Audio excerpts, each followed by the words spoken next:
When people picture medieval battles, it's usually a knight in shining armor charging like he can't be stopped. In reality, armies spent centuries figuring out how to deal with armored cavalry, and they got pretty good at it. This isn't about secret superweapons. It's about practical tools and smart tactics. Crossbows that hit hard, spear walls that stop a charge, hooked polearms that drag riders down, blunt weapons built for plate armor, and battlefield tricks like stakes, caltrops, and picking the right terrain. Here are 10 medieval anti-knight weapons and tactics that made even elite fighters think twice. Number 1. Crossbows and heavy bolts.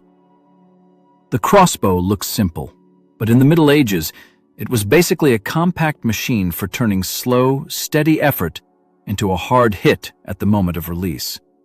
Instead of drawing a bow with your arms and back in one smooth motion, a crossbow could be spanned with a belt hook, a lever often nicknamed a goat's foot, or even a windlass or crank on the heavier models. The heavier ones, often called arbalists, used steel prods for extra punch. That mattered because it let ordinary soldiers shoot with power that didn't depend on lifetime training. The projectiles were short and thick, usually called bolts or quarrels, and they flew more like a punch than a graceful arc. Against mail, those interlinked iron rings, heavy bolts could be very dangerous, especially at closer ranges, and they could also punch through padded jackets, the kind called a gambeson, that were common under armor. Plate armor, the solid metal shells that became common later, was much harder to beat cleanly, but crossbows still forced knights to respect distance, cover, and timing, because a hit to a weaker spot or a horse could still change everything. There's a reason medieval writers treated the crossbow as a social and moral problem as much as a weapon. The Church even tried to restrict its use against fellow Christians in the 11th century, though armies kept using it anyway. In real battles and sieges, crossbowmen often worked as a team with big portable shields called pavises. One group held the shield wall, another shot, and they rotated while reloading. That reload time is the trade-off. A crossbow hits hard, but it doesn't send a constant stream of arrows, so it works best when it's protected and used in organized ranks. Weather also mattered, because some bowstrings didn't like rain, and at Cressy, the Genoese crossbowmen were famously in a bad situation, short on cover and outshot by English archers. Number 2. Longbow volleys and arrow storms. If crossbows were about mechanical power, the longbow was about controlled volume. A strong self-bow, basically one tall piece of yew or similar wood, could be drawn and shot quickly by trained archers, and the real battlefield effect came from many archers firing together. In England, archery practice was pushed for generations, so longbowmen could appear in huge numbers. One arrow rarely decides anything against a fully armored knight, but hundreds arriving in waves create pressure everywhere at once. Even with good plate, there are always less protected areas: faces behind visors, the joints at elbows and armpits, gaps where the armor has to move, plus all the non-knights nearby who are not as well equipped. Arrowheads ranged from broadheads to narrow bodkin-style points meant to focus force. Horses were also a major weak point. A knight without a horse loses the speed and shock that make cavalry scary, and even a nervous horse under heavy fire can break a charge. In the 100 Years' War, English armies leaned hard into this idea at Cressy, 1346, Poitiers, 1356, and Agincourt, 1415. The pattern wasn't archers magically delete knights, it was more practical. Archers disrupt formations, slow advances, and force men-at-arms to bunch up, stumble, or stop to protect themselves. Defensive touches mattered too. At Agincourt, English archers planted sharpened stakes in front of their lines to make a direct mounted charge risky, turning the fight into a grind in cramped, muddy ground. Longbows were not an all-purpose armor piercer. But massed longbow fire changed what safe looked like on a medieval battlefield. Number 3. Spear walls and pike blocks. Once it was understood that knights were strongest when they could build speed and hit as a solid wave, the most direct answer is also the oldest. Put a forest of spear points in the way. Spears are cheap, easy to make, and brutally effective in groups. A horse will not happily crash into a dense line of sharp points, and if the front ranks hold steady, the charge usually loses its main advantage before it even lands. Medieval armies used many versions of this idea. Scottish forces used schiltrons, tight circles or hedgehog formations of spears during the Wars of Independence, and it worked best when the formation could keep its shape and wasn't isolated from support. Flemish town militias used dense infantry blocks against French cavalry at Courtrai in 1302, showing that well-armed townsmen could beat nobles if the conditions were right. Later, Swiss and German infantry developed deep pike formations with very long shafts, often 4 to 6 meters, creating a moving wall that could both defend and advance. The key detail is discipline. A loose line of spearmen can be pushed aside, but a packed formation that keeps its points level, shoulder to shoulder, turns the knight's favorite move, shock cavalry, into an expensive gamble. Spear blocks also needed missile support. If pinned and shot at, they could suffer badly, as at Falkirk in 1298. This is why knights sometimes dismounted to fight on foot. If the enemy has strong spear blocks, the mounted charge is no longer the obvious answer, and the anti-knight tactic becomes forcing elite cavalry to give up the thing that makes it elite. Number 4. Hooking polearms that pull riders down. Spear walls stop the charge, but stopping a knight is not the same as neutralizing him. That's where polearms with hooks and blades come in. Weapons like the bill, halberd, and various hooked glaive forms were built for messy, close formations where a simple thrust wasn't enough. Many of these tools combine 3 ideas on one long handle: a spear point for reach, an axe blade for chopping, and a hook or beak for grabbing. Names vary by region: Gizam, Volleys, Fourchard. But the concept is consistent: reach plus control. Many evolved from farm tools, fitting the militia-heavy armies of the period. The hook is the anti-knight part people forget. It could catch a shield rim, snag a piece of armor, pull at reins, or drag at a rider's leg. Not as a solo hero move, but as something done in a crowd, where multiple soldiers can shove, pull, and pin at once. English armies fielded billmen for centuries, and in Central Europe, halberdiers became a standard answer to armored opponents. In the chaos after a charge stalls, a hooked polearm helps infantry turn a mounted elite fighter into a grounded, outnumbered one. This is also tied to the economics of medieval war.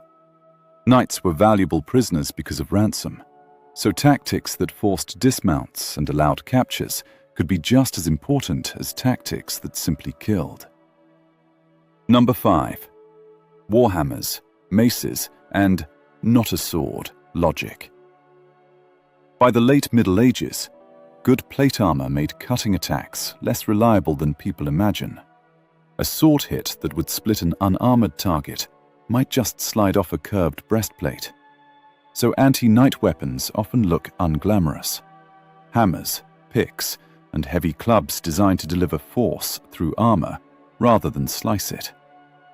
A warhammer typically has a flat face for impact and a narrow pick or spike on the other side to concentrate force.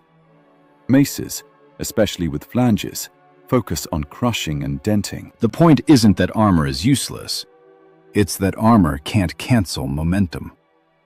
Blunt force can break bones, damage joints, or leave someone stunned even if the metal isn't pierced. Knights themselves used these tools, especially in foot combat, because they were realistic about what worked. You also see the same logic in certain swords like the estoc, which is stiff and narrow, built more for controlled thrusting than cutting.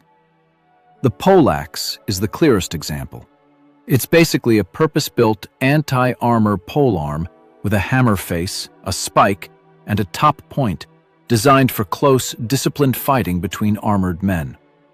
In late medieval fight manuals, a lot of the technique is about control, leverage, and hard impacts, because that's what made sense against plate. Number 6. Daggers, grappling, and fighting at arm's length. The dirty secret of armored combat is that it often ends up as wrestling. Once a knight is down, crowded, or stuck in rough terrain, long weapons lose space to work. That's when short, stiff daggers become anti-knight tools. The rondel dagger, with its round guard and strong point, was built to work in tight gaps, and it was common enough that it shows up constantly in art and inventories. The misericord, a narrow blade associated with finishing a wounded man, also shows up in accounts of close combat because it could reach places a sword couldn't. But it wasn't just the dagger. Medieval fighters trained to grab, throw, and pin, using the armor itself as a handle. Manuals by masters like Fiore dei Liberi and later German traditions show what modern people call armored grappling, including techniques where a sword is held halfway along the blade to use it like a short spear for control. In plain terms, the goal was to reduce an armored opponent's mobility, then exploit the fact that armor has to bend at the joints. This is also why teamwork mattered so much. A single infantryman might not overpower a knight, but 2 or 3 could, especially if the knight had already been slowed, dismounted, or exhausted, and once a visor is forced closed or a fighter is pinned, even expensive armor stops feeling like an advantage. Number 7. Caltrops, stakes, and low-tech horse stoppers. Not every anti-knight answer needs a fancy weapon. Some of the most effective tools were cheap obstacles that attacked the real engine of knighthood, the war horse. Caltrops are a classic example. Small iron devices with 4 spikes arranged so one always points upward. Scattered on likely approach routes, they could injure hooves and slow or redirect cavalry. They also forced mounted units to hesitate, and hesitation kills the momentum that makes a charge work. Then there are stakes and field barriers. Archers and infantry sometimes built simple anti-cavalry defenses like sharpened stakes, wooden frames, or brush obstacles. Another option was an abattis, basically felled trees with branches left sharp and tangled, used to block movement fast. These weren't permanent fortifications. They were battlefield fixes that changed the shape of the fight.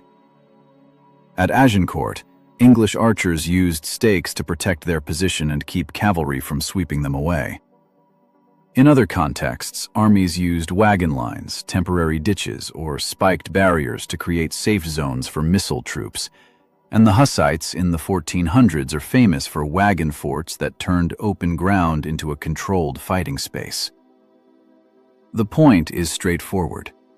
If knights can't arrive at full speed, a big part of their advantage is already gone, even before steel meets steel. Number 8. Terrain as a weapon. Knights and heavy cavalry shine on open, fairly flat ground where they can organize, accelerate, and hit together. So, one of the smartest anti-knight tactics is choosing a battlefield that doesn't cooperate.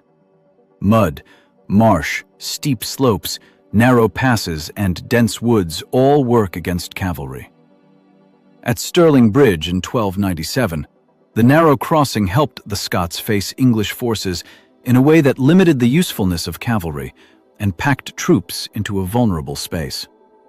At Bannockburn, 1314, Scottish forces used the ground and prepared obstacles to restrict English movement.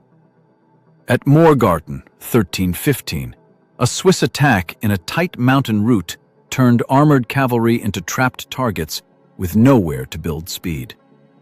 Even when there's no dramatic ambush, soft ground can quietly ruin the cavalry plan. Agincourt is again the famous example. Heavy men in armor had to push forward in cramped space, often on churned mud, while under constant arrow fire. People sometimes overstate the armor makes you sink idea. The real issue is traction and fatigue. A knight who can't move quickly, can't turn well, and can't coordinate with other riders is no longer the terrifying shock weapon the medieval battlefield was designed around. Cities and walls also favor infantry, which is one reason sieges were so common. Number 9. Shielding missiles and forcing bad trades. Missile weapons scare knights, but missile troops are also vulnerable if cavalry reaches them. So medieval armies spent a lot of effort on protection and timing, basically forcing the knights into bad trades. Pavises are the obvious example again, a tall shield that could be planted in the ground, giving crossbowmen cover while they reload. In Italian city warfare and many sieges, sources show whole lines of pavises creating a portable wall, and sometimes dedicated shield bearers to keep that cover in place. On open battlefields, commanders combined obstacles, terrain, and infantry screens to keep archers alive long enough to do their job. Another underappreciated tactic is crossfire and overlap. If knights ride toward one threat, they expose their sides to another, and plate armor is best at the front where it's thickest and shaped to deflect. Medieval commanders also used light troops, skirmishers with javelins, slings, or bows, to harass and provoke, pulling armored men out of formation or baiting a premature charge. Then heavier infantry could close in, not to win a duel, but to surround and compress. None of this is flashy, but it adds up. Knights are strongest when the fight happens on their terms.